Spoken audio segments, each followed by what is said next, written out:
Hoy nos va a acompañar el ingeniero Erwin Larreta. Él es ingeniero geólogo, es docente de la escuela del área de espeleología, prospección y geología, investigador de campo en el área de minería superficial y subterránea, consultor en el área de supervisión y seguridad industrial en varios, unos 8 años o más tiempo en el área de trabajo en alturas, de espacios confinados,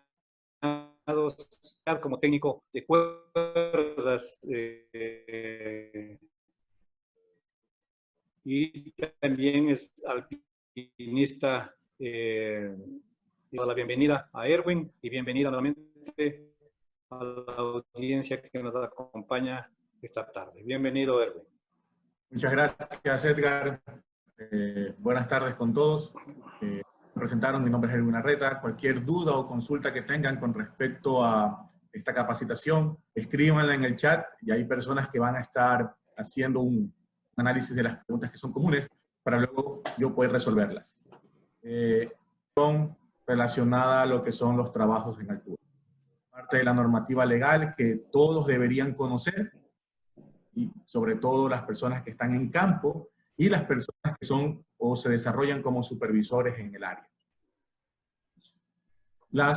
Eso es lo que vamos a ver el día de hoy, que viene a ser la agenda, la introducción, los objetivos, el marco legal y ciertas definiciones, ¿no?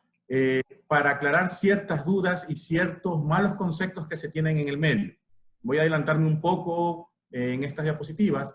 Por ejemplo, todos tienen que haber escuchado el término factor de caída 2. Pero no todos comprenden qué significa el factor de caída 2, ¿correcto? Y en alguna ocasión que tuve la oportunidad de asistir a un evento, alguien indicaba que no se debía hacer factor de caída 2. A lo que hago el comentario de cuál es el concepto o el criterio técnico para indicar que no se debe hacer un factor de caída 2. Me dijeron en ese evento que estaba en la norma. Pues señores, la norma no dice eso. Y eso es lo que vamos a conversar el día de hoy con respecto a ciertos temas. Y hay que tener bien claro cómo funcionan los elementos de protección, porque todo en el área de seguridad debe ser demostrado a través de un cálculo, de alguna u otra manera. La parte de hoy que corresponde a esos 4 puntos de la agenda, introducción, objetivos, marco legal y definiciones, la vamos a tratar en estas 2 horas. Viene una parte de identificación de peligros, sistemas de prevención y sistemas de protección, que ya será para las personas que quieran mantenerse en este curso el día sábado a la misma hora de 5 a 7. ¿Sí? Va a tener al final una evaluación, esa parte, la del día sábado. Luego vendrá el día lunes, asimismo, procedimientos. Estamos hablando de lo que son matrices CIPERS, ATR o ATS, PTR. ¿Sí? Y el día miércoles concluimos con respuesta de emergencia, porque ese es otro punto importante dentro del trabajo en altura. El trabajo en altura se considera un trabajo de riesgo. Y como tal, ningún trabajo de riesgo inicia si usted no tiene claro su plan de emergencia. Es lo primero que debe tener evaluado antes de iniciar el trabajo. ¿Sí? Entonces, antes de continuar, sí quisiera ver si hay alguna pregunta en el auditorio con respecto a lo que he mencionado en este momento.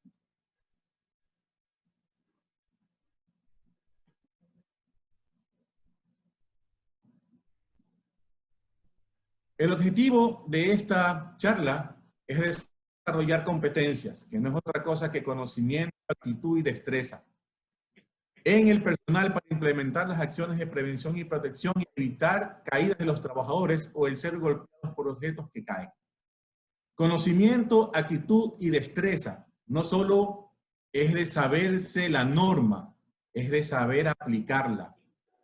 La actitud en el trabajo, el día a día, el cuidado primero personal y luego de mis compañeros. Si soy supervisor, pues el cuidado de todas las personas que tengo a mi cargo. y la destreza de aplicar la normativa tal y como está para poder desarrollar un trabajo de forma adecuada. Ese es el objetivo de esta capacitación.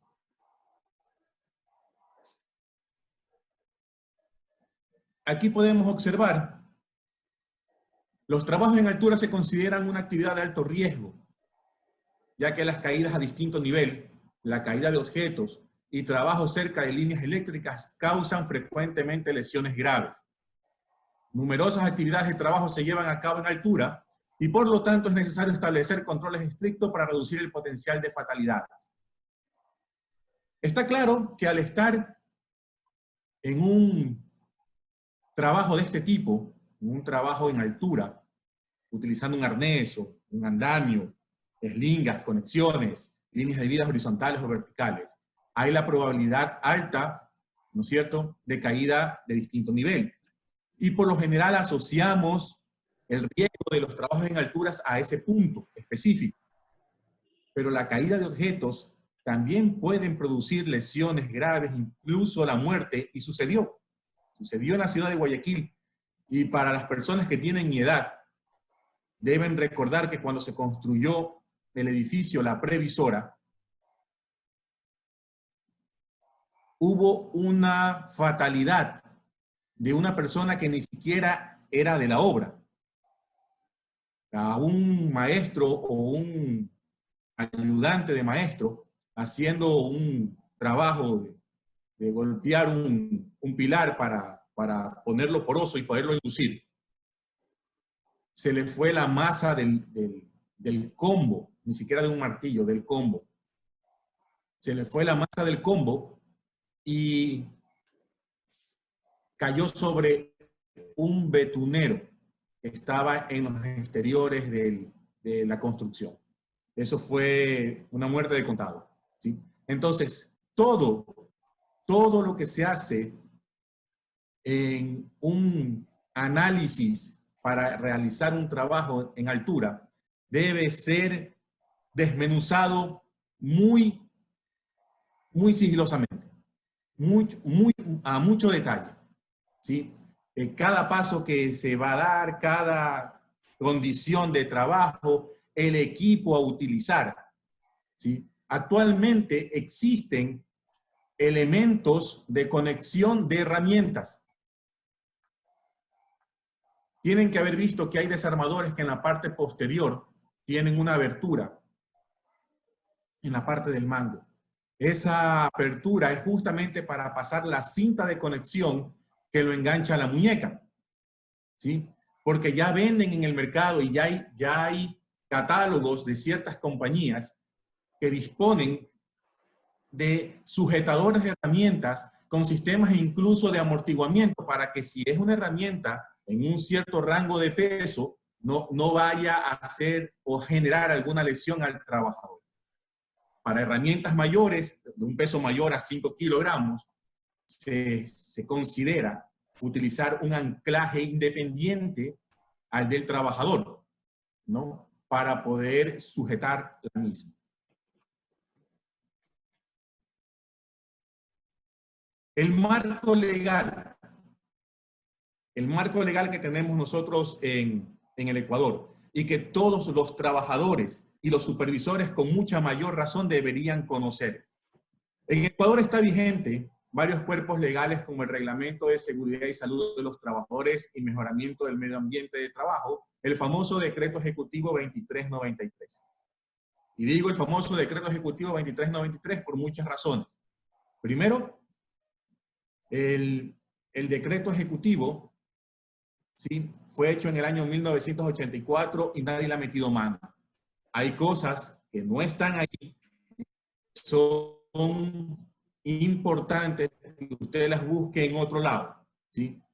Está además el Código de Trabajo e Instrumento Andino de Seguridad y Salud en el Trabajo, los cuales ambos son plasmados y establecidos a través de los reglamentos de seguridad y salud que tiene internamente cada organización.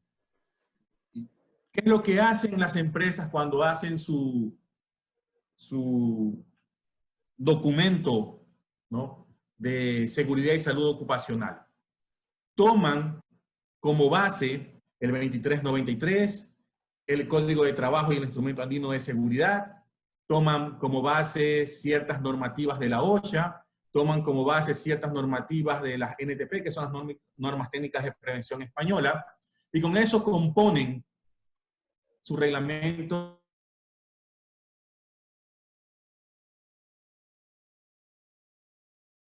de seguridad interna, correcto. Es de conocer cómo funciona cada parte de ese reglamento, cómo funciona cada parte de ese decreto que tenemos.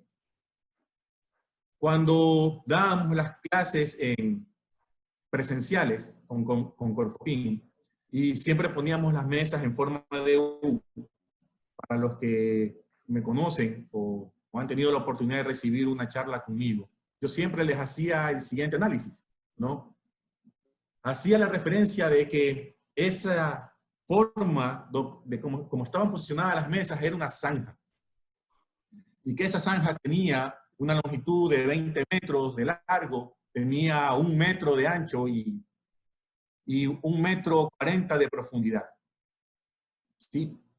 Les decía que, bueno, yo era el encargado de la obra, pero delegaba a alguien de los presentes y le decía, usted va a ser mi ayudante o residente el día de hoy.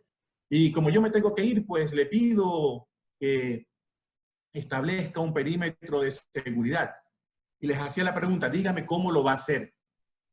Entonces, por lo general, y la respuesta que tuve en muchas de las ocasiones es que decían, bueno, ponemos unos pitutos de caña, ¿no? Y envolvemos esta zanja, porque va a quedar abierta hasta el día siguiente, la envolvemos con cintas de peligro. Ponemos algunas cintas de peligro, alejamos los pitutos un poco, ¿no? Y ese va a ser nuestro límite de área, o nuestra zona de prevención, para evitar que alguien caiga a la zanja. Entonces yo les decía, acto seguido, bueno, ¿qué pasa si al día siguiente volvemos todos a la obra y encontramos a alguien que se ha caído y está muerto en la zanja? La pregunta es de quién es la culpa. Del supervisor al quien yo le encargué el trabajo, mía, por no haber revisado, del dueño de la empresa, o de la persona que viendo una cinta de peligro, la pasó, se cayó y se accidentó. ¿De quién es la culpa? Muchos me contestaban que era de la persona que había sobrepasado las cintas que ya decían peligro. Otros me decían que el culpable era la persona que había hecho ese cerramiento provisional. Otros me decían, pero ya muy pocos, que yo era el culpable. Y la realidad es que en el 2393, y por eso es importante que usted lo lea, no necesito que usted se lo aprenda de memoria, sino que se lo lea y que sepa luego dónde buscar. El 2393 dice que toda baranda provisional o permanente debe tener una resistencia de mínimo 200 libras fuerza. Y ahí viene la pregunta. ¿Esa cinta de peligro soporta 200 libras fuerzas al empuje? Y la respuesta es no. Por lo tanto, no podemos utilizar esa cinta de peligro como una baranda provisional. La responsabilidad es de la persona que lo instaló por haberlo hecho, y me van a decir, pero desconocía. El desconocimiento de la ley no le tiene de culpa, le va a decir un abogado. El corresponsable de eso soy yo por haber permitido que una persona sin la capacitación adecuada haga ese tipo de trabajo, y corresponsable es el dueño de la empresa por haberme contratado a mí, que no tengo la competencia para el trabajo que se me ha designado. Así es como funcionan las cosas. Esa es nuestra realidad. Por eso es que todas las personas deben tener claro qué existe dentro del 2393. Tienen que saber buscar en la OSHA, tienen que saber buscar en las NTP, ¿sí? Que resuelven las dudas, porque lo que ustedes ven en su pantalla en este momento sobre el marco legal es tácitamente lo que se encuentra actualmente en la nota técnica de prevención de riesgo que tiene el Ministerio de Trabajo, la nota técnica 01, ¿sí? Que corresponde a lo que es trabajos en altura, que es como un resumen de lo que usted tiene que seguir para hacer su trabajo de manera adecuada, pero no es suficiente. Dentro de ese mismo marco legal tenemos nosotros el siguiente párrafo. Además, nos podemos apoyar en normativas y estándares internacionales vigentes, como las establecidas por OSHA, ANSI, NTP, entre otras.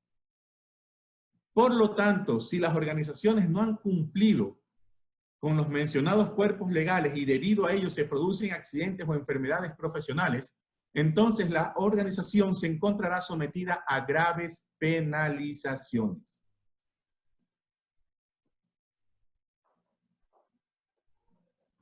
Correcto.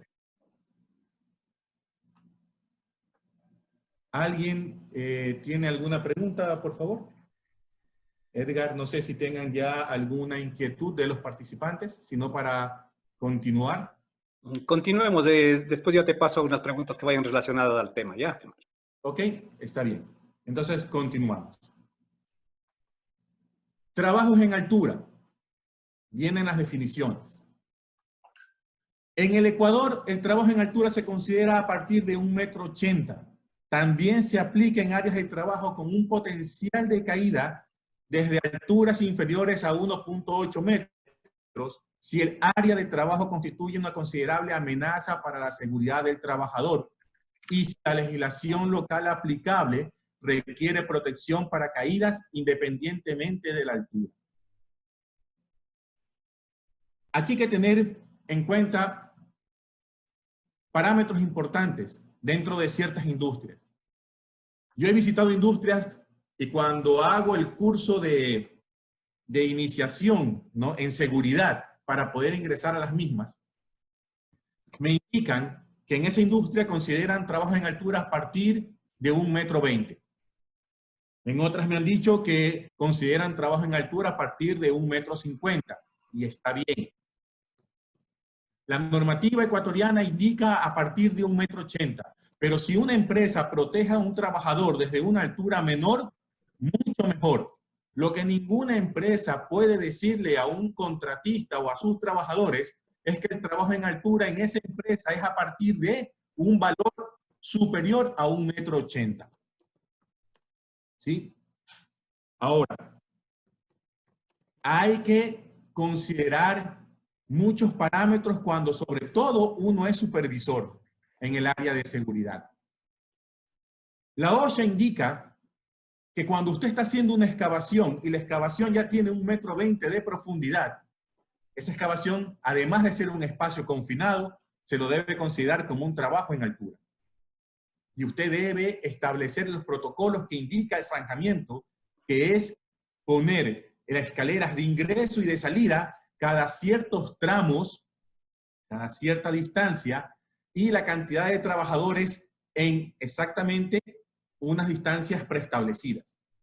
Va a depender del tipo de obra que se haga. Y debe conocer además también que a partir de 1,50 m, tanto la normativa como la OSHA y la ecuatoriana, todo zanjamiento debe tener un sistema de protección para evitar que el trabajador quede atrapado en el caso de que se derrumben las paredes laterales del zanjamiento. Es importante que usted conozca dónde buscar esa información. Y es por eso que debe usted saber qué hay en el 2393, cómo buscar la información en la OSHA, cómo buscar la información en las normas técnicas de prevención españolas. La persona competente es el individuo que tiene una combinación de capacitación, educación, experiencia, conocimientos adquiridos y habilidades que le permiten realizar trabajos específicos con un nivel predeterminado de calidad y que éste pueda ser evaluado contra criterios definidos. Señores, tengan presente que si ustedes son supervisores y están haciendo una actividad o un trabajo en altura, todo lo que hagan para hacer esa actividad debe estar debidamente demostrado. Por eso es que el supervisor debe ser El que más, una persona competente. Yo he tenido casos donde he ido a industrias y la persona que me ha recibido y que es el encargado o jefe de proyecto no tiene idea de las condiciones de seguridad con respecto a los trabajos en altura que se van a realizar. Porque yo he hecho supervisión para terceros, o sea, compañías que son contratadas para hacer una actividad en altura riesgosa y que por no la falta de experiencia en el trabajo, sino la falta de experiencia en la supervisión de ese tipo de trabajo, ¿sí? Porque pueden ser unos buenos mecánicos, pero no tienen la experiencia de hacer el trabajo mecánico bajo condiciones en altura extremas. Contratan a compañías, a terceros, en este caso mi persona, mi compañía, ¿sí? Para hacer la supervisión. Y cuando nosotros entrábamos a hacer ese tipo de actividades y teníamos puntos de anclaje, lo primero que pedíamos era el soporte técnico de que en esa empresa, en esa industria, ese punto de anclaje cumple lo que dice la norma. Un punto de anclaje debe soportar 5.000 libras fuerza por persona. Por persona. ¿Sí? Pero no solamente es de coger y poner y lo que he visto en muchas industrias, ponen una varilla en U soldada a la estructura. Eso no es suficiente. Tiene que demostrarse que ese elemento mecánico que pusieron ahí cumple con la condición requerida por la norma. Que lo que han puesto, que lo que han colocado en esa parte de la industria para que un trabajador se enganche o ponga su sistema de línea de vida vertical o eslinga o retráctil, soporte lo que la norma propone. Yo he visto tendidos de líneas de seguridad sobre galpones, que para mí eso ha sido una locura. Por Corfopin fuimos a dar una capacitación hace unos 2 años y medio, 3 años atrás, a una empresa en Quito. Durante toda la mañana estuvimos conversando sobre los temas de seguridad, lo que es sistemas de prevención, lo que son sistemas de protección.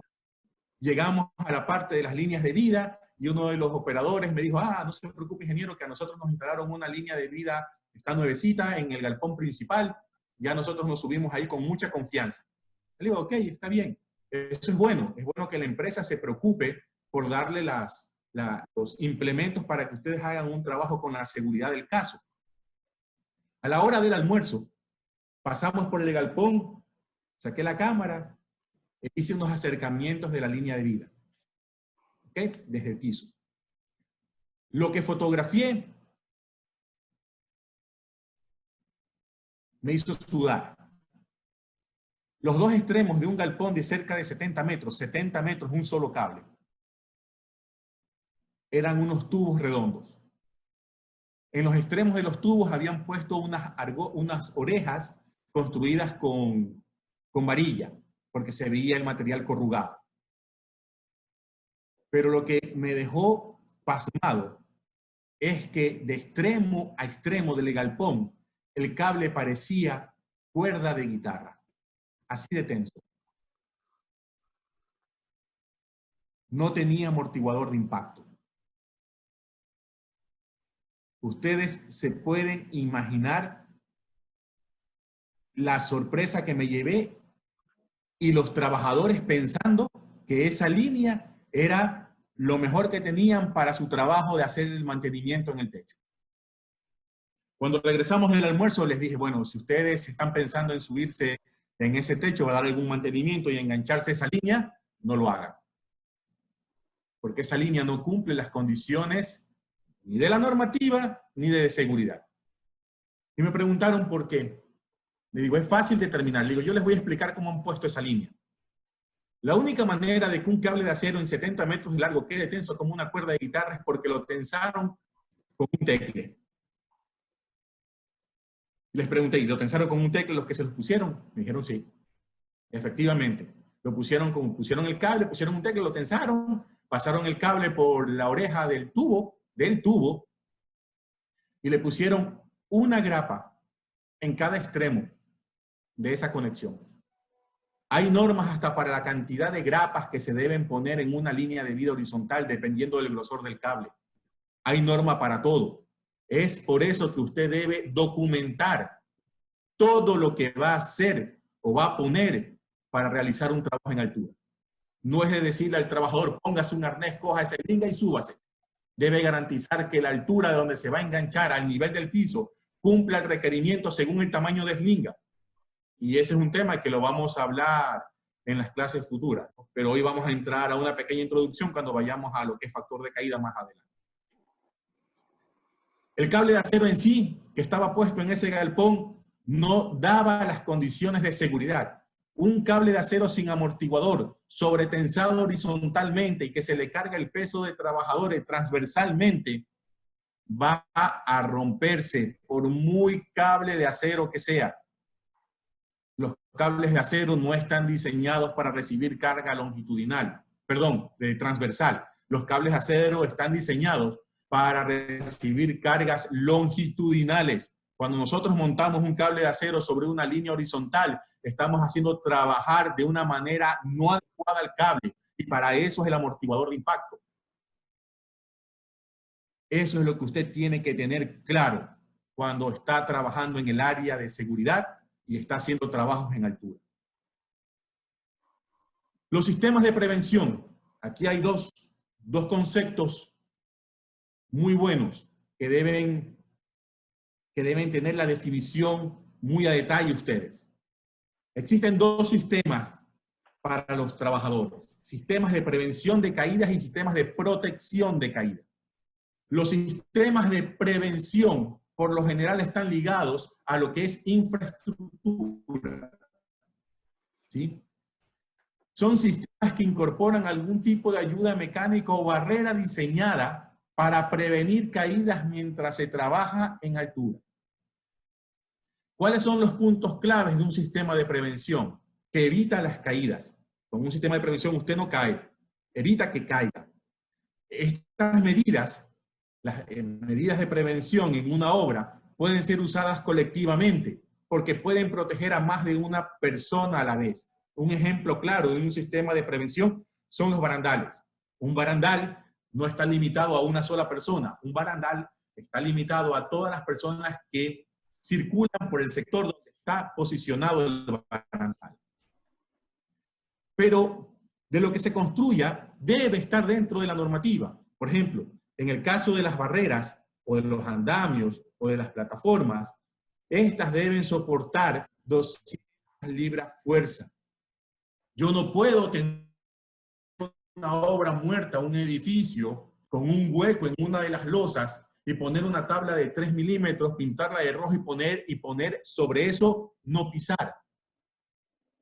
Porque si alguien no se da cuenta y sin querer se posiciona sobre esa tabla, aunque estuvo marcada de rojo, aunque estuvo clavada al piso y tenía una leyenda que decía no pararse, no pisar, alguien lo hizo, esa persona se va a ir por ese hueco. Ese soporte que yo tengo que poner ahí, en ese agujero en el piso de una obra muerta, en un edificio que se está construyendo, ¿sí?, debe soportar 200 libras fuerza. Una baranda provisional o permanente debe soportar 200 libras fuerza. Y cuando hablamos de las barandas provisionales o permanentes, la mayoría de las industrias tienen sus barandas permanentes de color amarillo, tubulares, que tienen 90 metros de altura, la baranda intermedia está a 45 centímetros, y tienen que haberlo vivido. Muchos trabajadores, cuando están en un nivel superior, se enganchan o ponen su eslinga a la baranda. Y en muchas industrias les tienen que haber dicho, no se enganche, no se sujete, no utilice la baranda como punto de anclaje. La razón está ahí. Las barandas se diseñan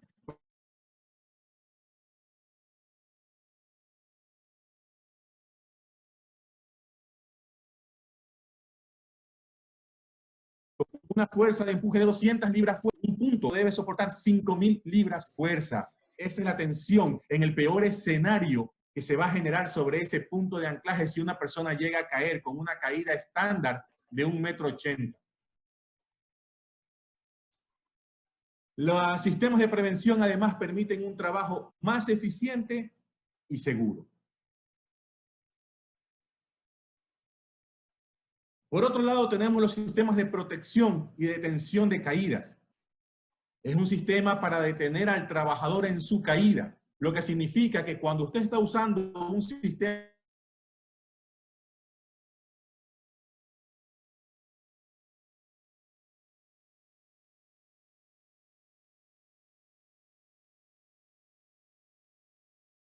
de esto, que dependido de tu arnés, está lógicamente sujeto con tu eslinga, ¿sí?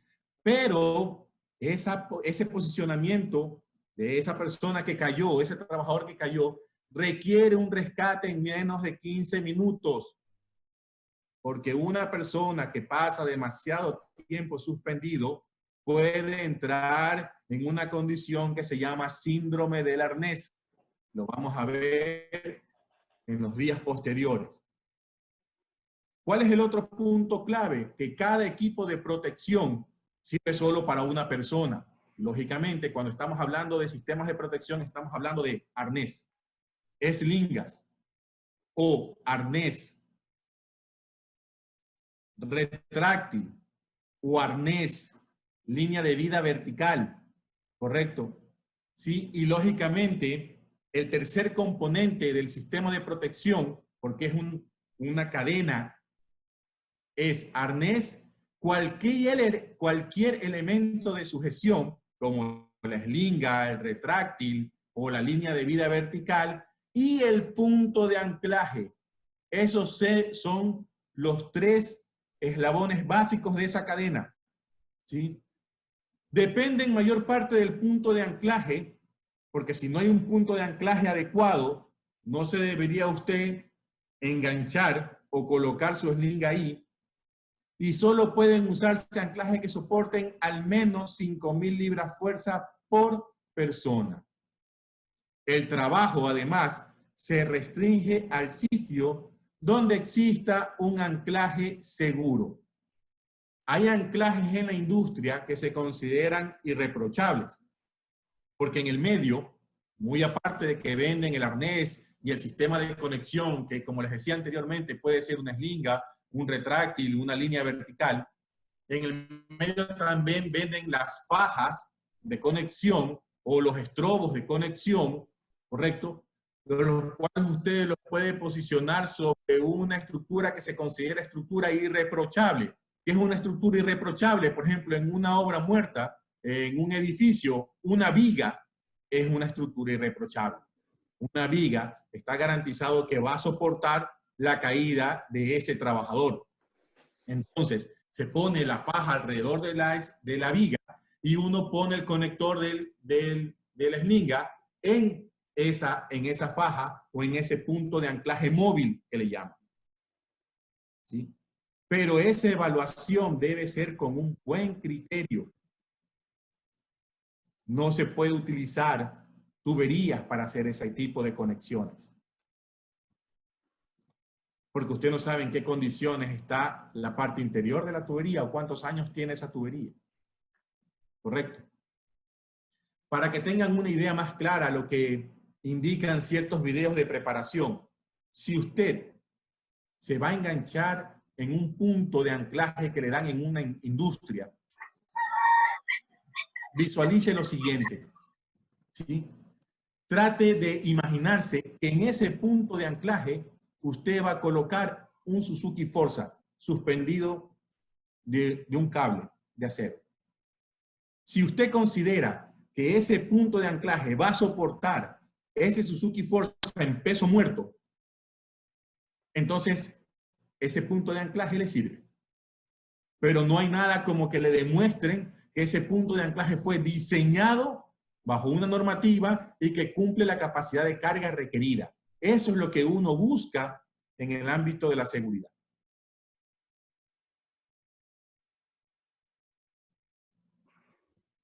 El factor de caída. El factor de caída tiene una relación directa con la posición del punto de anclaje con respecto al usuario del arnés. Es un número adimensional que se calcula dividiendo la distancia de caída entre la longitud de la cuerda que detiene la caída. Aquí necesito que me ayuden. Voy a proceder a dejar de compartir esta pantalla. Necesito comenzar a compartir la del tablero de la pizarra, por favor. ¿Sí?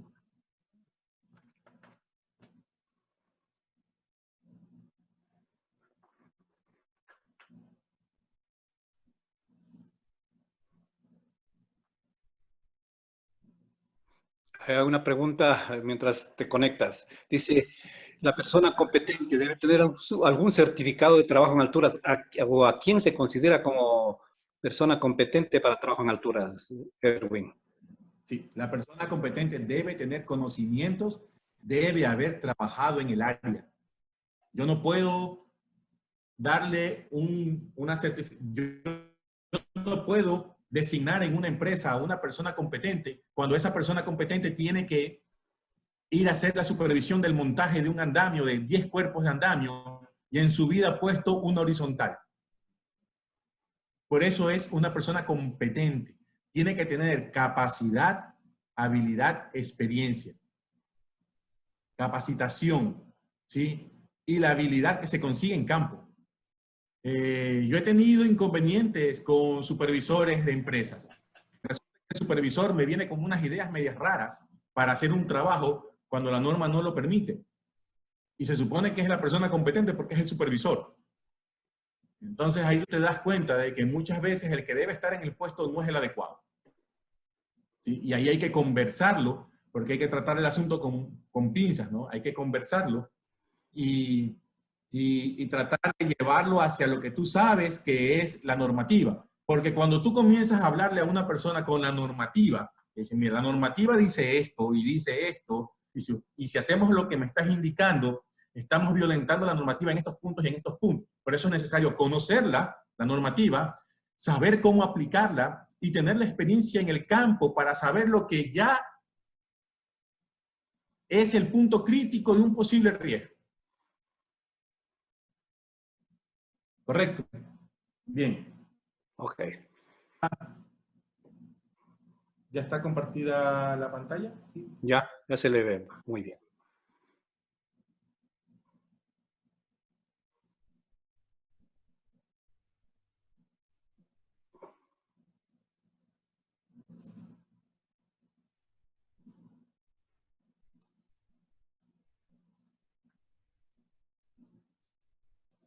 Ok. ¿Qué resulta? El factor de caída, el FC, es igual. Ahí ustedes van viendo, tenemos la longitud de la caída, eso es lo que manda la norma, ¿no?, en cálculo, dividido para la longitud de la cuerda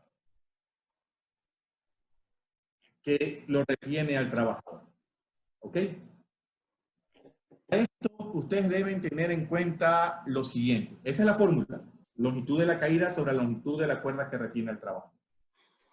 En el país, y para los que han trabajado en el área de trabajos en altura, se encuentran eslingas de 0,90, de 1,20 m de longitud, de 1,50 m, y la estándar que es de 1,80 m. Esas son las eslingas, ¿sí? Esas son las eslingas que usted encuentra en el país. 1,90 m, 1,20 m, 1,50 m, 1,80 m. Tienen que haber las más comunes, las que están más en el mercado, son las dos últimas. Esto, haciendo una analogía, es 3, 4, 5 y 6 pies. ¿Sí? Esas son las dimensiones. Porque como la normativa de construcción es americana, pues viene realmente en pies y su distancia o su longitud aproximada son 90 centímetros, 1,20 m, 1,50 m, 1,80 m. Ok. Vamos a hacer este cálculo con este valor. 1,80 m. ¿Correcto? ¿Qué resulta? Si yo tengo una estructura con un techo, y en esa estructura yo tengo un punto de anclaje normado, y tengo un trabajador que va a hacer su labor sobre una plataforma que no tiene barandales, entonces yo ubico al trabajador aquí. ¿Correcto? Y el trabajador tiene un punto de anclaje sobre cabeza y lo conecto o se conecta con una eslinga de 1,80 m. La eslinga está casi en su máxima tensión, ¿no es cierto? Viene la pregunta, si ese trabajador resbala del filo de esa plataforma, ¿sí? ¿Cuál es el factor de caída? Se lo calcula. Factor de caída de esa condición va a ser igual. Longitud de la caída, ¿cuánto cae ese trabajador? Ese trabajador cae 0. Porque la eslinga ya está tensa. Porque la eslinga está en su máxima extensión. Es caída, ojo, no confundir con lo que sucede con la cápsula absorbedora de impacto. Esto solamente está hablando de el criterio de caída. Ya lo voy a explicar y lo van a tener más claro cuando entremos a fuerza de choque. ¿Y cuál es la longitud de la cuerda que lo retiene? Pues la longitud de la cuerda que lo retiene es 1,80 m, que es la longitud de la eslinga. Por lo tanto, esto es lo que se considera como factor de caída 0. ¿Sí? Un factor de caída 0 es cuando usted conecta su eslinga en un punto de anclaje que está sobre cabeza. Bien. Mismo trabajador.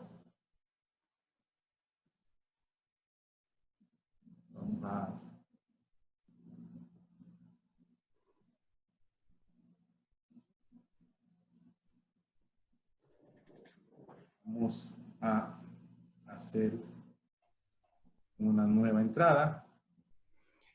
Una pregunta ahí, Erwin. La fórmula del factor de caída, ¿en qué norma está establecido? El factor de caída está en las NTP, en las normas técnicas de prevención españolas. Sí, eso no está en 2393. ¿En la OSHA? Tampoco. Pero también está en un apartado de la OSHA, pero más rápido lo encuentras en las NTP. Ok. Ok. Vamos con el siguiente análisis. Ok. Tengo piso y tengo una estructura donde tengo un punto de anclaje. Y tengo mi trabajador aquí. Este trabajador lo tengo conectado con una eslinga de 1,80 m que va a generar la siguiente posición. ¿Correcto? Bien, si ese trabajador cae, ese trabajador va a dar acá. En caída. ¿Sí? En caída. No estoy hablando todavía y no he tocado el tema del sistema de absorción de impacto. Entonces, el factor de caída es igual, la fórmula, longitud de la caída. ¿Cuánto cae ese trabajador? Ese trabajador va a caer desde aquí hasta esta posición, va a caer 1,80 m. ¿Y cuál es la longitud de la cuerda que lo retiene, que en este caso es la eslinga? Pues es de 1,80 m. Por lo tanto, esto es lo que se considera factor de caída 1. un factor de caída 1, ¿sí?, se considera cuando usted encuentra un punto de anclaje, ¿sí? Voy a tratar de dibujarlo acá. Cuando usted cuando usted encuentra en campo un punto de anclaje y ese punto de anclaje se encuentra a la misma altura de la extensión de su brazo, tal y cual como está la línea roja, ¿sí? El punto de anclaje me quedó un poquito abajo, debería ser un poco más arriba. El punto de anclaje, el punto de conexión del trabajador, realmente debió estar aquí. Si usted en campo extiende su brazo izquierdo o derecho, lo pone horizontal, correcto, y encuentra un punto de anclaje a esa altura, con cualquier dimensión de eslinga, usted está haciendo un factor de caída 1. ¿Sí? Porque resulta que la proyección de su brazo a la altura de su hombro es la posición de la anilla de dorsal de la espalda. Entonces usted está garantizando de que la anilla dorsal de la espalda está en esta posición y que su anclaje está en esta posición. Siempre va a tener factor de caída 1. ¿Correcto? Y ahora viene el caso crítico.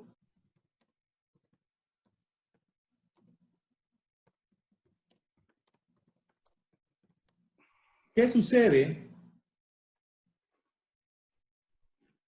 cuando yo tengo, y lo voy a poner a grosso modo, porque me pueden hacer un montón de preguntas con respecto a eso? Tengo un trabajador que está haciendo una actividad laboral aquí, pero no tiene ni una pared ni un techo donde poner un punto de anclaje. Resulta entonces que ese trabajador va a tener que poner su línea de vida de esta manera.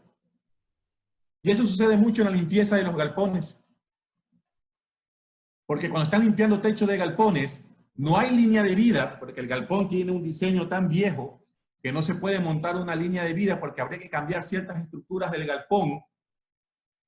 Recuerden que los galpones, el techo está diseñado para soportar la carga de viento, nada más. ¿Sí?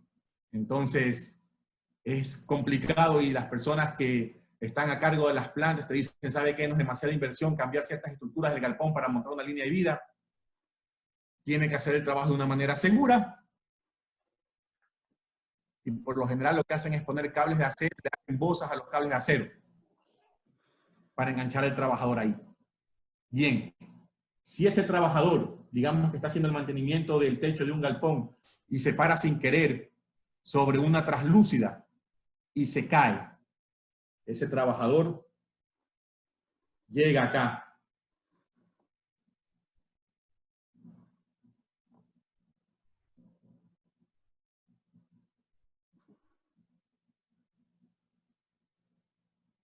Llega allá. Por lo tanto, este trabajador cayó desde esta posición hasta esta posición. ¿Cuál es el factor de caída? El factor de caída va a ser longitud de la caída. Volvemos a la misma fórmula. Longitud de la caída, ahora ha caído desde aquí hasta acá, de aquí al piso, 1,80 m. ¿No es cierto? Desde aquí hasta acá, 1,80 m. Y desde aquí hasta acá, otro 1,80 m. Longitud de la caída, 3,60 m. Longitud.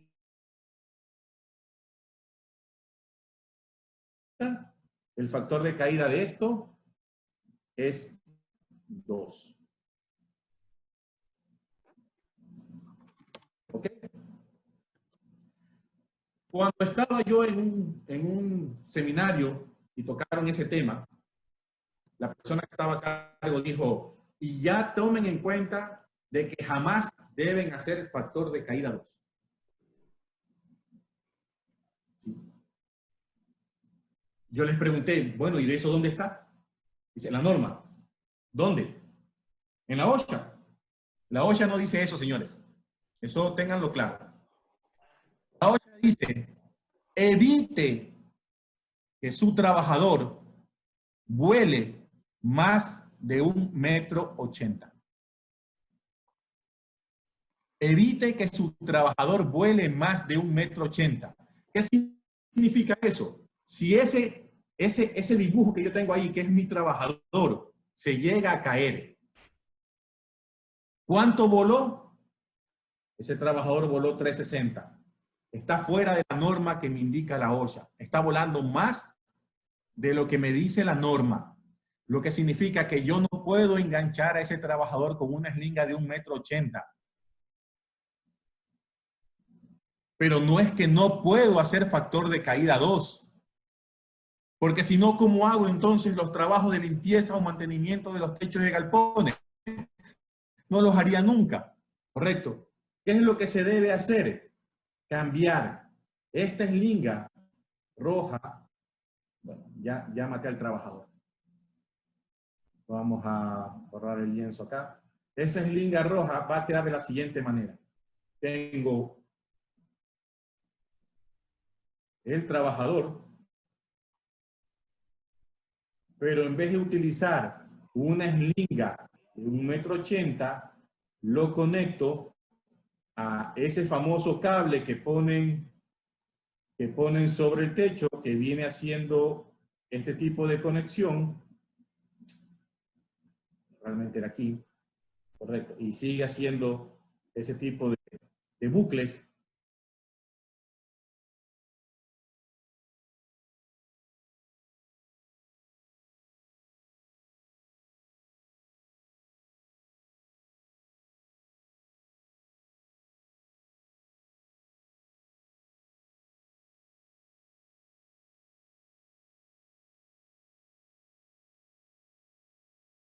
Con una eslinga de 0,90, igual hace factor de caída 2, pero estoy dentro de la normativa de lo que vuela el trabajador. Eso es lo que usted tiene que aprender a demostrar cuando está haciendo trabajos en altura. Correcto. Vienen los casos ya un poco particulares con respecto.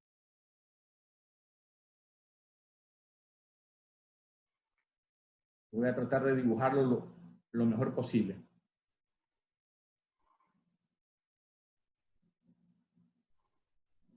Por lo general,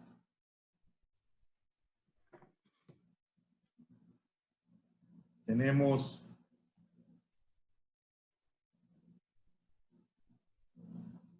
techo de galpón. Correcto. Y en el techo del galpón, ciertas industrias colocan un soporte que debe estar con su previo cálculo. No puede ser un soporte cualquiera. Debe demostrarse que esos soportes van a soportar la tensión indicada y vamos a poner nuestro cable de acero.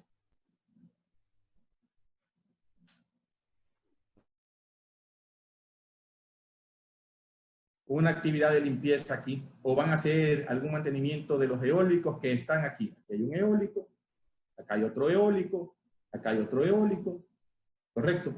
Y no necesitan caminar sobre techo, basta ir por la cumbrera, pero tienen esa línea puesta.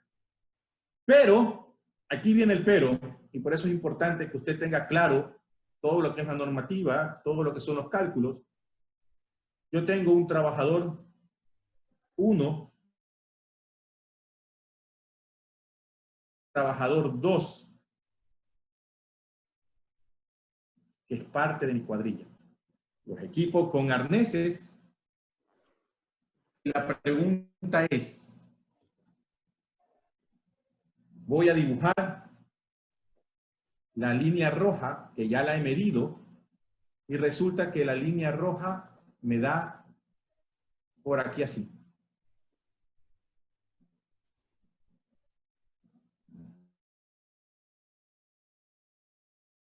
Aquí es el cable de acero que está puesto ahí en el soporte. Entonces resulta que desde aquí hasta acá hay 0,60 centímetros.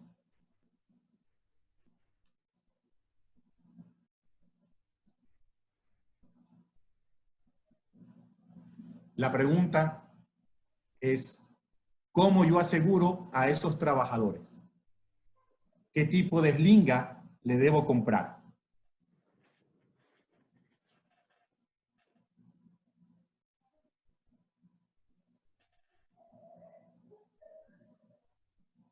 La eslinga que yo debo comprarle a esos trabajadores no puede exceder el 1,20 m.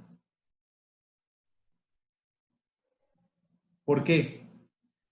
Si yo le pongo al trabajador 1 una eslinga de 1,20 m y la conecto al cable de acero, recuerden siempre esto, un trabajador,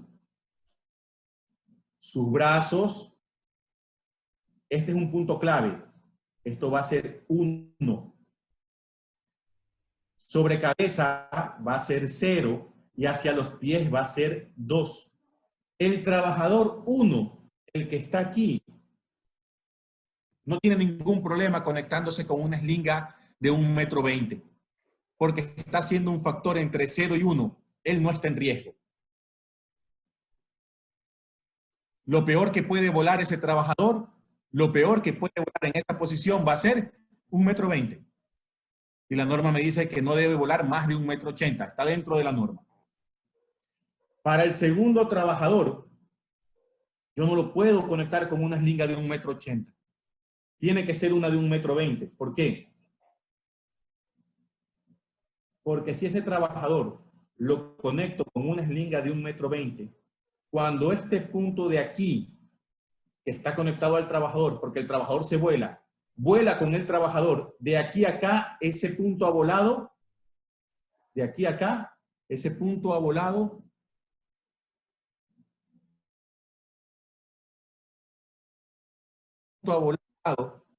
el punto del anclaje del trabajador hasta ese punto que he marcado ahí, ha volado 60 centímetros. Y de ahí para abajo, la longitud de la eslinga, 1,20. 60 más 1,20, el trabajador vuela ahí 1,80 m. Si yo a ese trabajador le llego a poner una eslinga de 1,80 m, así, más larga. Este punto de la eslinga va a volar de ahí hasta que llega a la línea roja, hasta aquí. Desde ahí hasta que llega a la línea roja va a volar 60 centímetros. Y de ahí, cuando esta eslinga se quede estirada acá abajo, desde la línea roja hasta el punto de aquí, va a haber 1,80 m. Entonces ese punto ha volado 2,40 m. Lo que genera un problema y riesgo para el trabajador.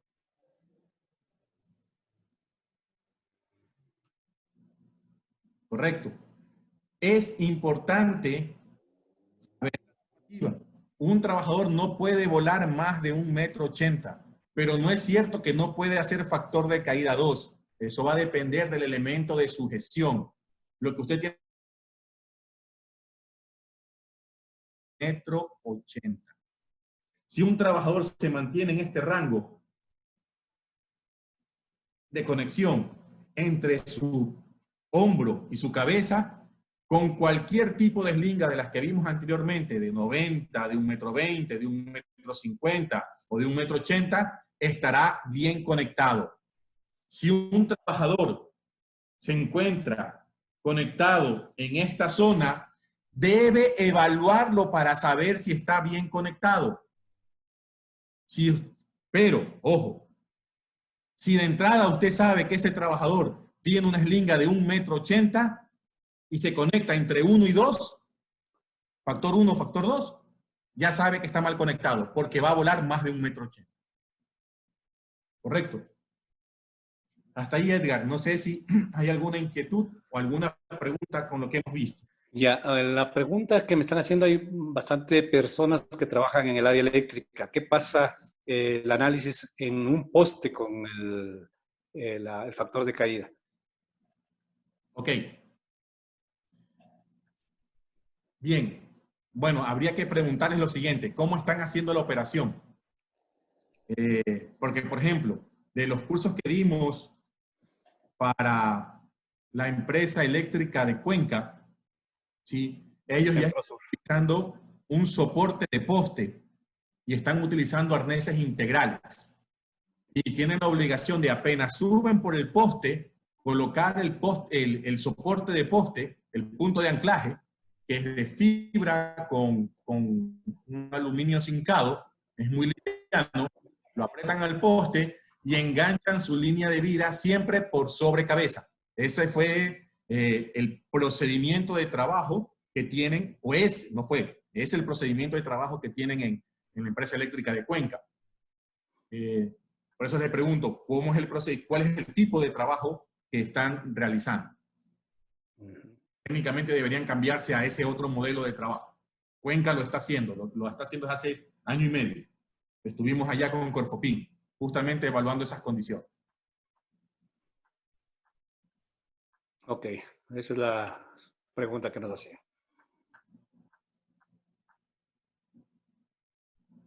Ok.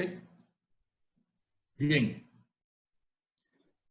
Para no quedarnos cortos con la pantalla del tablero, voy a proseguir haciendo la explicación de lo que seguía en la diapositiva, que luego la vamos a ver. Es la diapositiva siguiente, sino para aprovechar la pantalla. Fuerza de choque. Y este término es muy, muy delicado. Ahora ustedes van a comprender por qué es que la OSHA indica que no debe volar más de 1,80 m. Vamos a hacer de cuenta que nosotros tenemos un edificio. Y que en ese edificio tiene una estructura superior.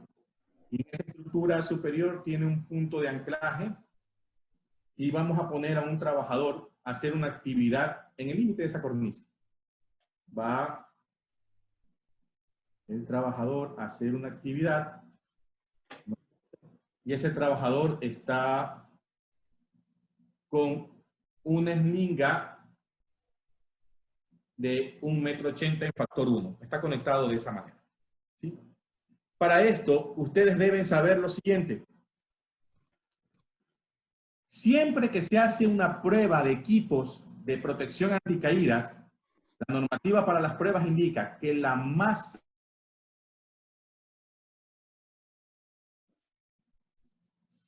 y que el FC o el factor de caída debe ser igual a 1.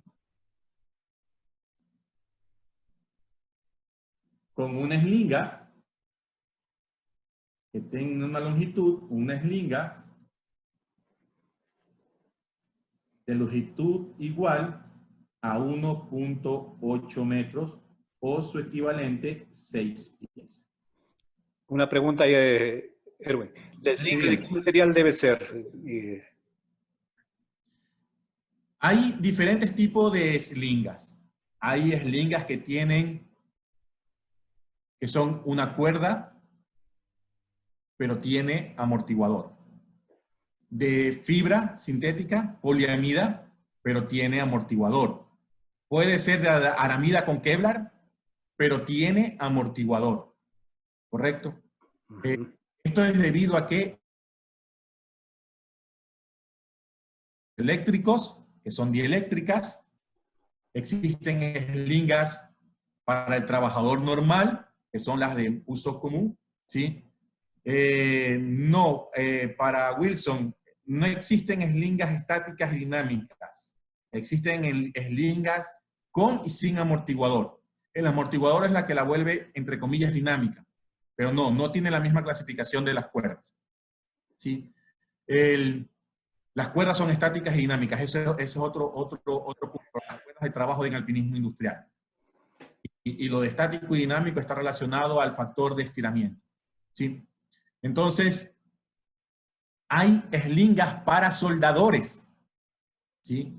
Y mucho ojo con eso. En alguna obra estuvimos haciendo una actividad de supervisión y se reunió a los supervisores y se les explicó que iba a haber trabajo en altura y que iba a haber mucha chispa de soldadura, pero era soldadura con trabajo en altura. Correcto. Entonces, se les pidió que yo nunca refiero ninguna marca, cada uno es libre de buscar lo que crea o crea conveniente en el mercado, ¿sí?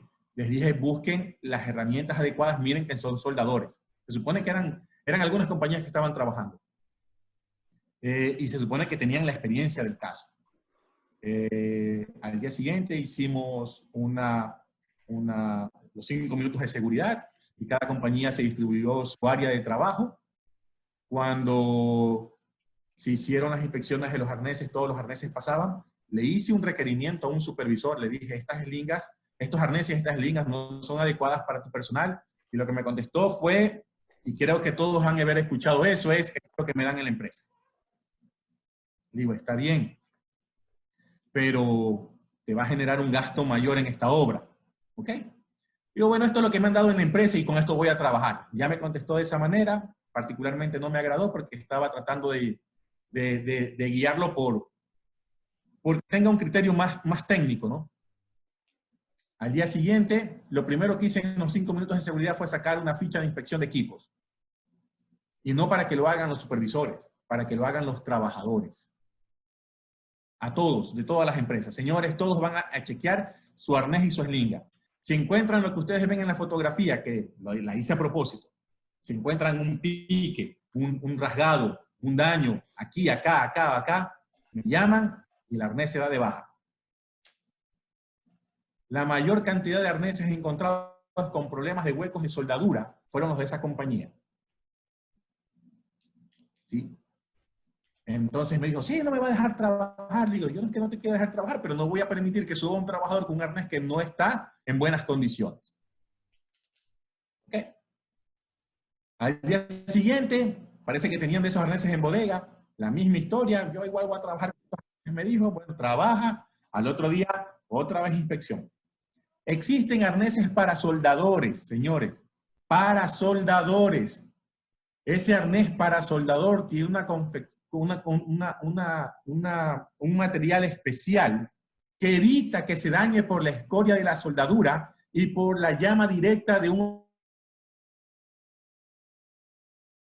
lo toca así de manera violenta, o sea, sin querer, por alguna mala práctica. ¿Sí? Evita el daño del arnés. Si hay o existen elementos, ¿por qué no buscamos el elemento adecuado?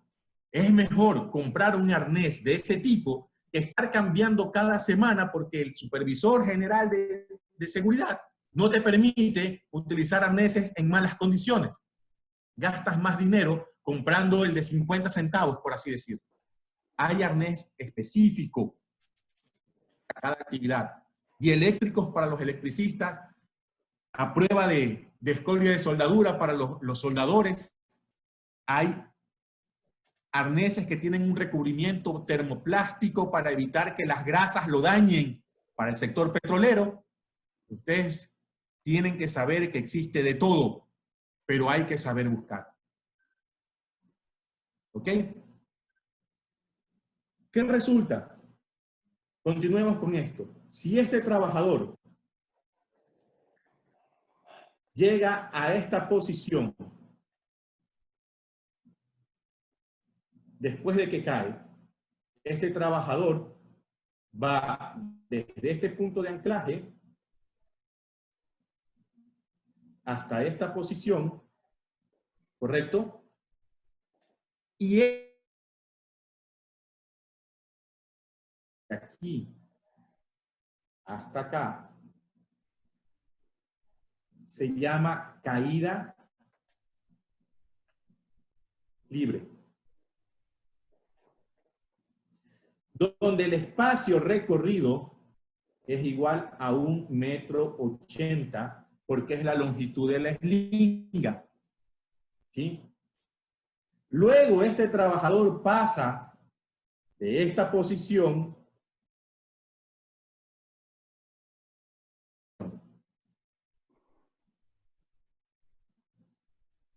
y pasa de aquí hasta acá, porque desde este punto hasta este punto, que es la línea azul que estoy graficando ahora, ¿sí? Es donde el trabajador se frena de su caída. Ahí es donde actúa la cápsula absorbedora de impacto. La caja, el cajetín ese que está pegado a la eslinga. ¿Ok? Entonces, este movimiento es un movimiento uniforme desacelerado y el espacio recorrido aquí es de 1 metro aproximadamente, porque eso es lo que se estira la eslinga cuando se rompe dentro de la cápsula.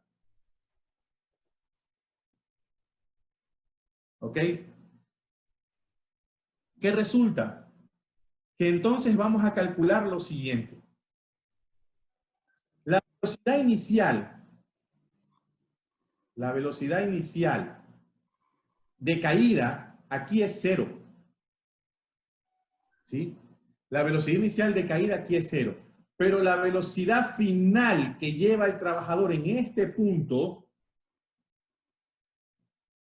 la velocidad final, yo la describo. ¿Sí? Pero lo que sí sé es que como es caída libre, aquí hay una fuerza de aceleración de la gravedad que es igual a 9.8 metros para el Ecuador, pero por razones de cálculo nosotros la redondeamos a 10 metros por segundo al cuadrado. Esto es metros y la velocidad aquí es metros por segundo. ¿Correcto? Yo lo primero que quiero saber es qué velocidad lleva un trabajador cuando ha caído 1,80 m. Porque nada detiene a ese trabajador en esa caída, aunque esté conectado a la eslinga, hasta que la eslinga no llegue a su estiramiento de 1,80 m, que es su longitud original, sin que se rompa la cápsula, nada lo detiene. Entonces va a tener una caída libre, ¿correcto? Entonces yo voy a aplicar la siguiente fórmula. Velocidad final al cuadrado es igual a la velocidad inicial al cuadrado más 2 veces gravedad por espacio. ¿Correcto? La velocidad inicial es 0, esto se hace 0, y yo tengo que la velocidad final al cuadrado es igual a 2 veces por 10 por 1.8, y eso me da que la velocidad final, ya sacando la raíz cuadrada, es 6 metros por segundo. Una persona que velocidad igual a 6 metros por segundo cruza el estudio donde ustedes están en 1 segundo. Esa velocidad lleva. ¿Correcto? Ahora, vamos a analizar el segundo tramo, el del movimiento uniformemente desacelerado. ¿Qué resulta? Que el movimiento comienza aquí, con una velocidad inicial, y termina aquí, con una velocidad final. ¿Sí?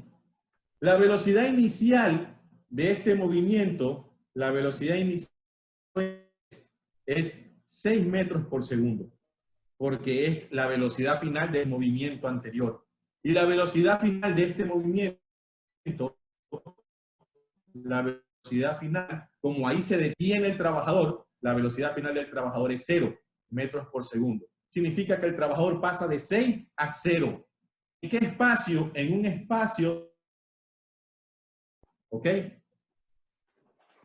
¿Qué necesito yo? Aquí no actúa la gravedad, aquí actúa una aceleración, que es lo que a mí me interesa buscar. ¿Sí? Eso es lo que a mí me interesa buscar. Entonces yo aplico la misma fórmula de aquí, esta, solo que ahora es velocidad final al cuadrado es igual a velocidad inicial al cuadrado más 2 veces aceleración por el espacio. A despejar la aceleración y la aceleración me va a quedar igual a velocidad final al cuadrado menos velocidad inicial al cuadrado dividido para 2 veces el espacio. La aceleración va a ser igual Velocidad final 0 menos velocidad inicial al cuadrado, 6 por 6, 36.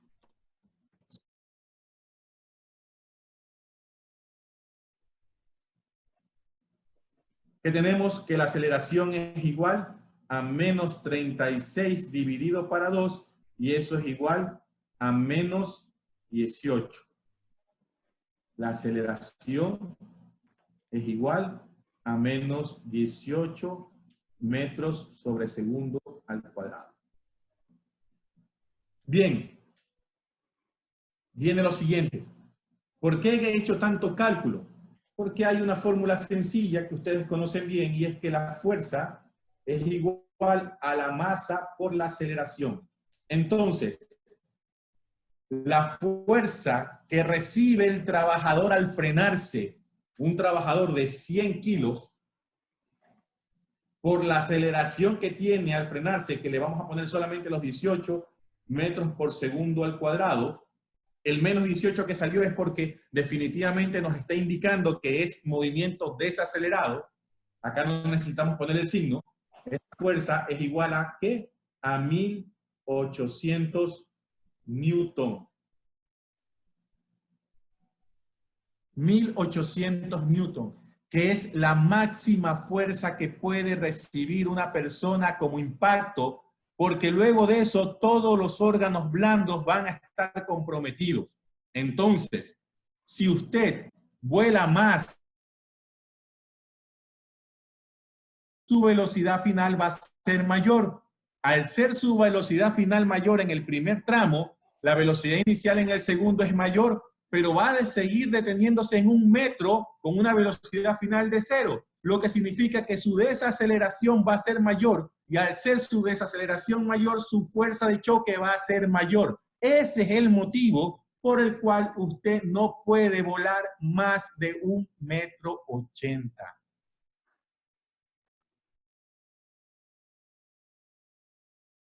Línea verde. Si yo tengo mi trabajador conectado no a ese anclaje, sino con una eslinga a piso de 0,90, y el trabajador se cae, ¿cuánto vuela ese trabajador?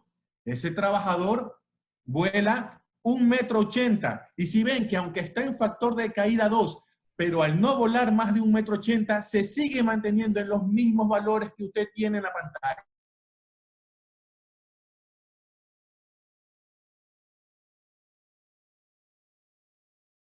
Esa es de las cosas, cómo funcionan, cómo se calcula, cómo demostrar lo que yo estoy implementando con mi sistema de seguridad para un grupo de trabajadores o para un trabajador. ¿Correcto? Hasta ahí. Y yo creo que con eso ya he terminado de utilizar la pantalla. Vuelvo a la pantalla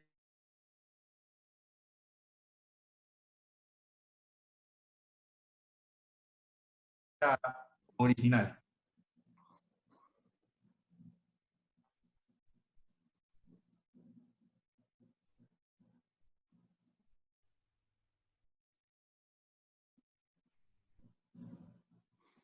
Listo. Nos preguntan si es reusable una eslinga después de Jamás. una acción de rompimiento de la cápsula. Jamás.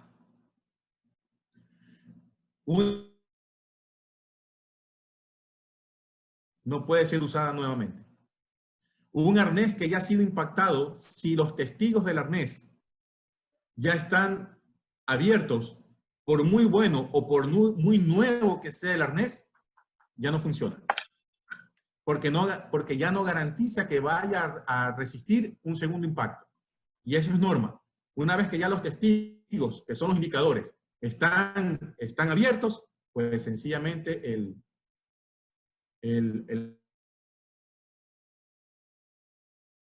las costuras.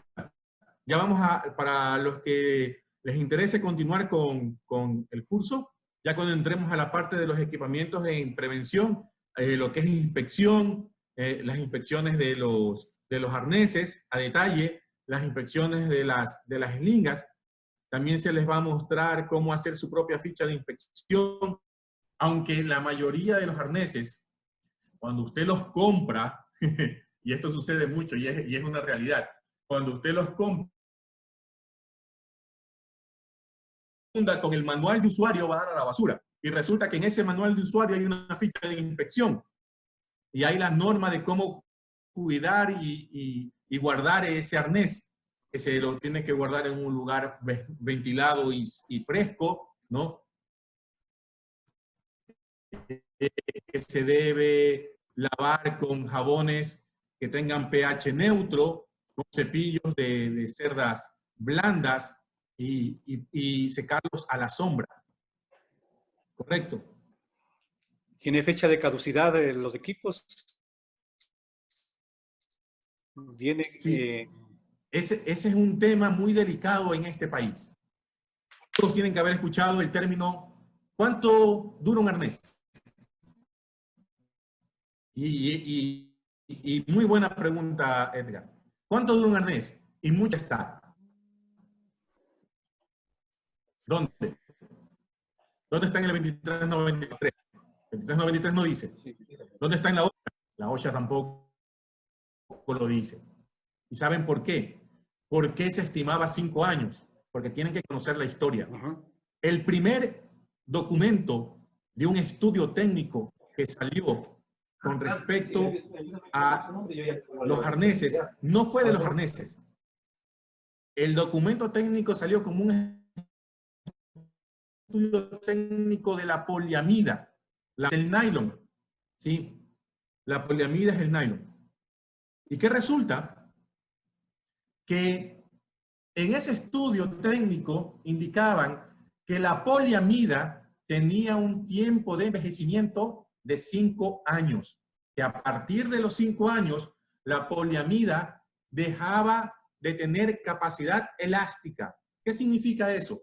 Que si ustedes una fibra de poliamida, después que han pasado años, aunque esté guardada en un estante, le cargan una tensión instantánea, esa cinta o esa fibra de poliamida no va a resistir la tensión y automáticamente se va a romper. Hace 10 años atrás, 12 años atrás, todos los arneses estaban construidos de poliamida. Y aún hoy, ahora, muchos de los arneses dicen construcción, poliamida, tanto por ciento. ¿Correcto? Entonces, como los arneses estaban construidos de poliamida y había había un estudio técnico de la poliamida que indicaba que la poliamida envejecía a los 5 años, por ende, a los arneses se les daba una fecha de caducidad de 5 años. Pero no está en la OSHA, no está en el 2393. ¿Qué te dice la OSHA actualmente? Te dice, haga la consulta a su proveedor. ¿Por qué? Porque ahora se han combinado fibras de aramida con poliamida, con Kevlar, ¿correcto? Diferentes fibras que hacen que el arnés tenga una mayor resistencia y durabilidad. ¿Cuál es mi recomendación? Cuando usted compre un arnés, y bueno, y son algunas recomendaciones, cuando usted compre un equipo de seguridad para sus trabajadores, la persona que se los está vendiendo, haga la negociación completa y no le cobran más.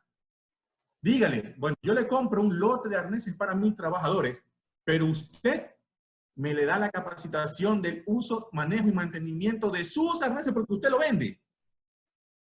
¿Y quién más que ustedes, que son los distribuidores, capacitados para hacer esa introducción que no dura más allá de 2 horas?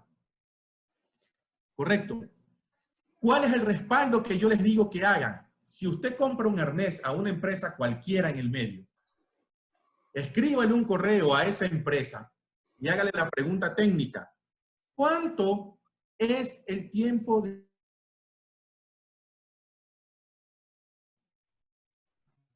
para que esa empresa o ese distribuidor les devuelva por escrito que ese arnés... Hay arneses que dicen tiempo de vida útil 8 años a partir de su fecha de elaboración. Está marcado en la etiqueta. ¿Sí? Hay arneses que no dicen nada, pero tienen una etiqueta donde tienen marcas para 5 años. Se asume 5 años, porque ya no hay más marcas. Usted no le puede inventar más casilleros. Eso no es técnico. Correcto. Si hay casilleros para 5 años, entonces usted marca en 5 años las inspecciones bianuales ahí. Que son las semestrales de carácter formal, porque ahí el arnés se inspecciona antes de su uso siempre. Correcto. Pida a la empresa que le diga cuál es el tiempo de vida útil. Si la empresa le contesta, usted tiene su respaldo por escrito. Si la empresa no le contesta, asuma el peor escenario. ¿Cuál es el peor escenario? 5 años.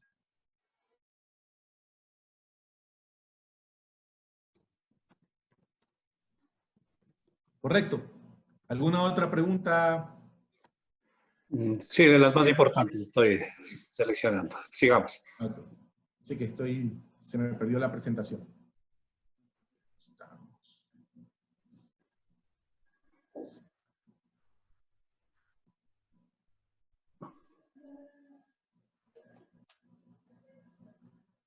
A ver.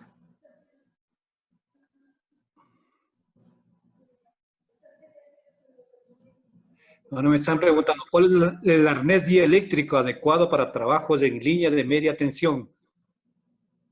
Eso hay que pedirlo específicamente al distribuidor. Porque usted le dice, necesito un arnés dieléctrico para este tipo de tensión. Correcto. Y eso ya se lo va a resolver el distribuidor. Y tiene que darle la ficha técnica y que cumple con la tensión adecuada. O sea, que cumple, perdón, con la protección para esa tensión específica. Por lo general, los arneses dieléctricos, por lo general, tienen el conector, es de un material termoplástico especial. Los conectores, los ganchos de conexión. Sí. Y en la conexión de la anilla de la espalda, el arnés no tiene anilla metálica y la eslinga tampoco tiene anilla metálica y se hace un bucle de conexión. Por lo general son así se los identifica. Sí. Ya se ve la... Sí, está muy bien ahí la presentación. Continuamos entonces. Entonces, ¿está claro lo que es el factor de caída?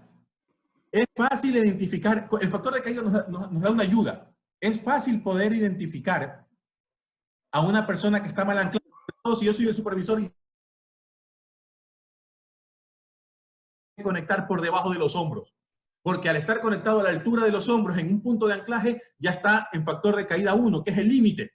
Con un factor de caída 1 va a volar 1,80 m. Si está conectado por debajo de la altura de los hombros en un punto de anclaje bajo, ¿sí? Esa conexión es mala y el trabajador está en riesgo.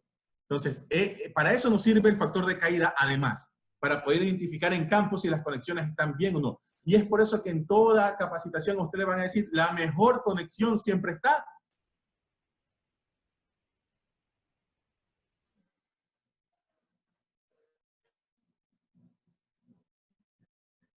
Ahí tenemos nosotros los gráficos de lo que es factor 0, factor 1 y factor 2, que es lo que estábamos viendo anteriormente, ¿no? Pueden ustedes poner las fórmulas en la parte de aquí abajo de factor 0 para que vayan llenando estos espacios, o si la tienen por separado, pues mejor todavía. ¿Sí?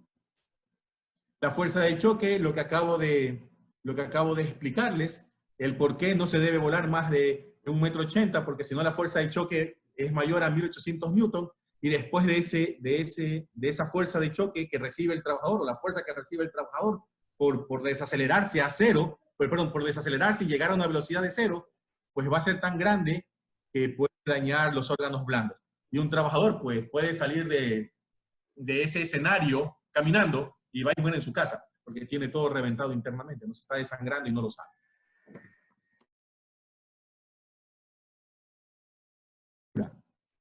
Ok. Es la distancia mínima a la que debe estar el punto de anclaje con respecto al suelo y que requiere el sistema de tensión de caídas para activarse y absorber gran parte de la fuerza de choque. Y aquí hay que tener bien claro, correcto. Una cosa es un retráctil, funciona de una manera. Otra cosa es una eslinga, funciona de otra manera. Otra cosa es una línea de vida vertical, funciona de otra manera. Debe usted entrenarse sobre cada uno de esos elementos para que sepa efectivamente cómo funciona. Y va un resumen, aunque eso lo vamos a ver en días posteriores. Si yo tengo colocado un arnés y una eslinga, y mi eslinga es de 1,80 m, y yo tengo un anclaje sobre cabeza, cuando yo conecto mi eslinga en ese anclaje y me llego a caer, yo sé que voy a hacer una caída de 1,80 m hasta que se estire la eslinga. Ya por ahí llevo, y vayan haciendo la suma a un lado, 1,80 m. Luego de eso, si la caída fue considerable, un factor de caída 1, por ejemplo, si la caída fue considerable, la cápsula de absorción se va a abrir toda, lo que significa que yo voy a bajar todavía más 1 metro. O sea que ya vamos sumando que desde el punto de anclaje donde yo puse mi gancho, mi conector, mi mosquetón, MO, llevo 1,80 m más 1 metro más que voy a caer porque se abrió la cápsula de absorción. Se considera altura de conexión 1,50 m. ¿Sí? Se considera altura de conexión 1,50 m. La altura de conexión es medido desde los pies hasta el punto de anclaje y es un promedio. ¿Sí? O sea, desde los pies del trabajador hasta la arnilla dorsal de la espalda. ¿Correcto? ¿Cuánto llevamos hasta ahí? 1,80 m más 1 metro más 1,50 m. ¿Sí? Cuando usted cae, el arnés se reacomoda, no es que le queda como traje sobre su cabeza y ahí son como 30 centímetros más, ¿sí? Y se pide tener 1 metro de seguridad antes de llegar al piso. Por lo tanto, la altura desde donde usted conecta hasta el nivel de piso lejano más proximal que usted tenga, ¿sí? Debe ser longitud de la eslinga, más cápsula de absorción, más 30 centímetros de reacomodo de arnés, más 1,50 m de altura de conexión.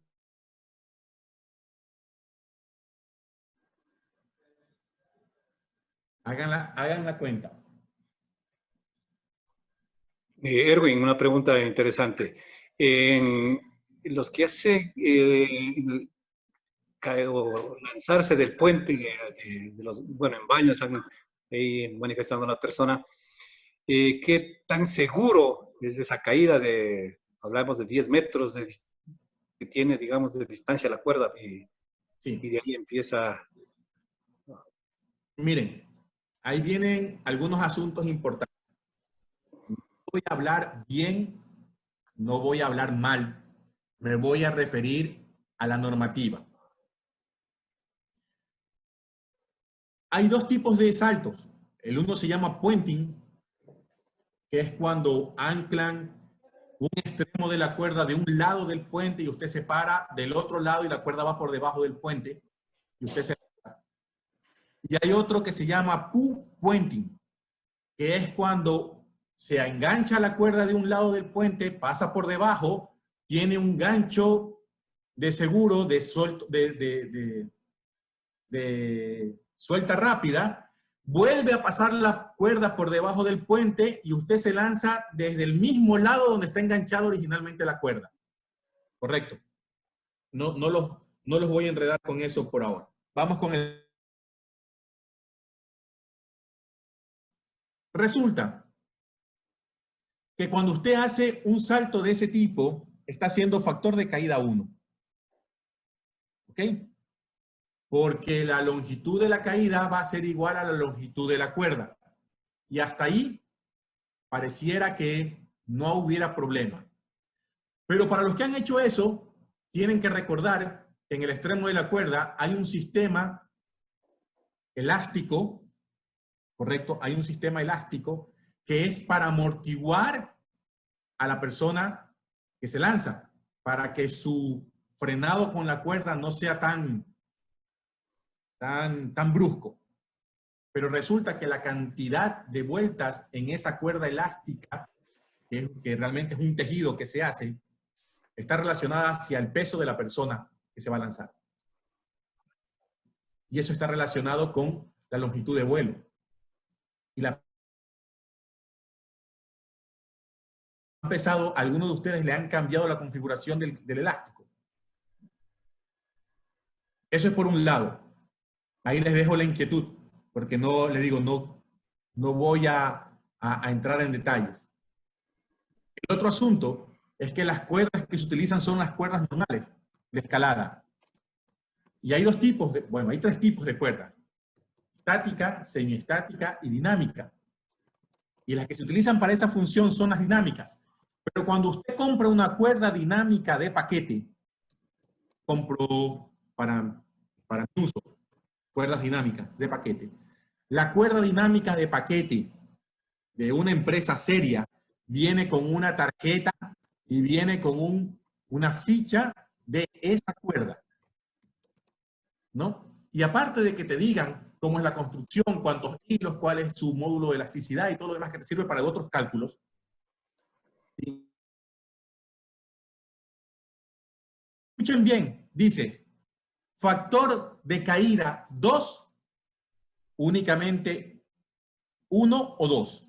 O sea que solo puede haber 1 o 2 previo inspección. Post-inspección, perdón. Factor de caída 1, máximo 10. Por lo menos eso dicen las cuerdas que yo compro. Lo que significa que si yo estoy utilizando esa cuerda y he hecho 10 lanzadas con 10 personas diferentes, en factor de caída 1, la norma de la cuerda me dice que yo ya debo cambiarla porque ya hice 10 lanzadas en factor de caída 1 y que debo cambiarla. Y eso no es negocio para nadie, entonces mejor lo obvio. Hay que seguir la norma estricta de lo que dice el fabricante de la cuerda. Cierto es que la punta de amortiguación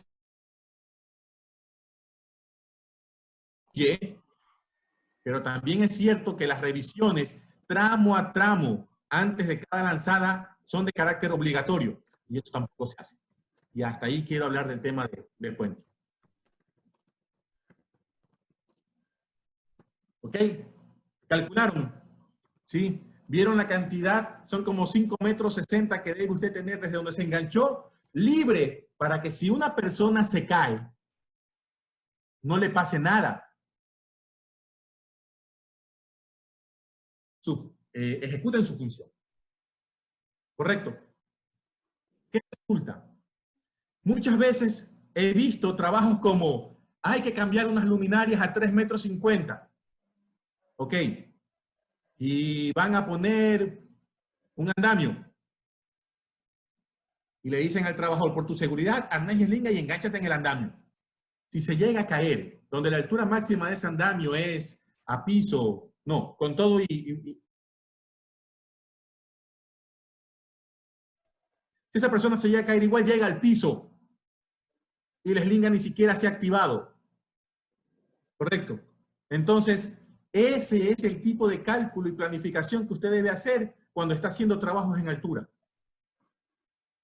Debe estar seguro que el elemento que utilizó realmente le sirve al trabajador. ¿Por qué en la mayoría de las torres actualmente se están poniendo cables de línea vertical? Porque un trabajador que sube con una eslinga doble no está seguro hasta que no pasa los 5,60 metros de la escalera. Cuando ya va más alto que eso, si se cae, se golpeará contra la estructura, pero no se mata. Si a los 3 metros de la escalera tiene un resbalón, ¿sí? Aunque esté conectado uno de los ramales de la eslinga a la escalera, igual va a llegar al piso y la línea y el absorbedor de impacto no se va a activar. Tienen que estar seguros que el elemento de sujeción proteja al trabajador desde el principio. Y entonces ahí viene el cambio. ¿Qué podemos poner? Pongamos un retráctil. ¿Por qué? Porque un retráctil garantiza que desde la posición donde está parado el trabajador, si se llega a caer, solo caerá 60 centímetros por debajo de donde puso sus pies. 2 pies es la caída máxima. Y por eso los retráctiles tienen un comportamiento diferente al de las eslingas. Los retráctiles por la mayoría no tienen sistema de absorción de impacto. ¿Sí? Aunque hay unos de cinta que sí viene con un sistema de absorción pequeño incluido. Pero la mayoría no lo necesita ya que la fuerza de choque es mínima, ya que solo cae 60 centímetros. Al igual que las líneas de vida verticales con el freno de cable. Esas líneas de vida también te retienen en un tramo aproximado de 60 centímetros. Y ahí la diferencia. Si tengo que subir una escalera para hacer una inspección mandar a un trabajador con un arnés y una eslinga doble a hacer esa actividad todos los días porque son 14 metros de escalera con sus respectivos descansos. Mejor pongo una línea vertical que yo sé que desde que él llega desde el piso y se conecta, a partir del segundo escalón de esa escalera de gato, ese trabajador está protegido. Esos son los cambios que usted debe analizar, pero conociendo cómo funciona cada uno de los elementos.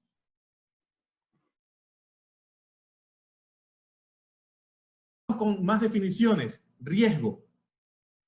Riesgo es una medida de la magnitud de los daños frente a una situación peligrosa. Y aquí no hay que confundir, y mucho ojo con esto. El riesgo se mide asumiendo una determinada vulnerabilidad frente a cada tipo de peligro. Muchas veces se confunde la terminología riesgo, amenaza o peligro y vulnerabilidad. Voy a leer los tres conceptos, ¿sí? Y luego vamos a hacer un análisis bien sencillo. La peligrosidad, dice, generalmente se refiere a la probabilidad de ocurrencia de una situación peligrosa. No debe confundirse peligrosidad con vulnerabilidad o riesgo, que son conceptos relacionados, pero diferentes de la peligrosidad. Es una combinación de las acciones derivadas del mismo, pero en cadena de lo favorable por definir y tener en cuenta. Mucho ojo con esto. Son cuestiones conceptuales. Ya la voy a explicar mejor. Y por último, tenemos vulnerabilidad. Se definirá como la probabilidad de uno de los determinados daños, dado el hecho de que se produce un evento de peligro, en forma de probabilidad condicionada, la vulnerabilidad frente a daños de tipo D. Y se considera una fórmula que no viene al caso acá. ¿Pero qué significa esto? Realmente, la fórmula estándar, la más común que ustedes deben conocer, es que riesgo es igual a peligro por vulnerabilidad y en muchos casos por tiempo de exposición, que no lo vamos a poner en este caso. Nos vamos a la fórmula más básica y sencilla de lo que es riesgo. Peligrosidad o amenaza por vulnerabilidad. Ese es el resumen. Correcto. Y métanse esto en la cabeza. En una industria activa, no deja de tener peligros. Es el día a día. ¿Por qué? Porque un caldero encendido caliente no se va a apagar solamente para que usted pase por la zona de calderos. Porque una máquina en funcionamiento no se va a parar para que usted pase, ¿sí? Para que no le cause ningún daño. La industria no para. Lo que significa es que usted, para pasar por esas zonas, debe tener la protección adecuada, porque usted, si pasa vestido como que va a una fiesta, es altamente vulnerable. Entonces, para poder pasar por una zona donde hay unos calderos calientes, usted va a tener que utilizar sus botas especiales, su recubrimiento térmico para las botas, su pantalón térmico especial, su chaqueta térmica, su careta térmica, y proceder a pasar por esa zona. ¿Qué ha pasado? Su vulnerabilidad, que antes era alta, ahora es muy baja. El peligro se mantiene en la industria, pero su riesgo cambió. Esto es como el siguiente ejercicio, muy sencillo, que no tiene nada que ver con alturas, pero es que me gusta decirlo porque la gente lo comprende muy fácil. Tengo en la ciudad una intersección de unas calles muy peligrosas, considerado zona roja. Zona roja, ¿correcto? Entonces, un día viernes en esa zona roja va una señora de 80 años que quiere cruzar la calle y que tiene en su mano un teléfono inteligente y está tratando de mandar un mensaje. En una zona roja, con esas condiciones, la pregunta es, ¿el riesgo de esa señora es bajo, medio o alto? Y lógicamente salta a la cabeza de muchos de ustedes que el riesgo es alto. ¿Ok? Bien, ahora pongamos el mismo ejemplo, pero estamos hablando del mismo día, la misma zona, la misma hora, pero en vez de ser una señora de avanzada edad, es un policía con uniforme y dotación de arma, y que cuando le suena el teléfono, ni siquiera lo saca de su bolsillo y procede a cruzar la calle. ¿Qué riesgo tiene ese oficial de policía? ¿Bajo, medio o alto? Y muchos me dirán medio o muchos me dirán bajo. La condición cambió de riesgo, ¿se dan cuenta? pero la amenaza de la zona no cambia. Lo que cambió fue la vulnerabilidad de las personas. Así es como se debe entender que es riesgo. En una industria con maquinaria activa, con maquinaria en movimiento, el peligro siempre va a estar. El trabajador tiene que minimizar su riesgo, ¿sí? Minimizando su vulnerabilidad. En pocas palabras, equipándose de manera apropiada.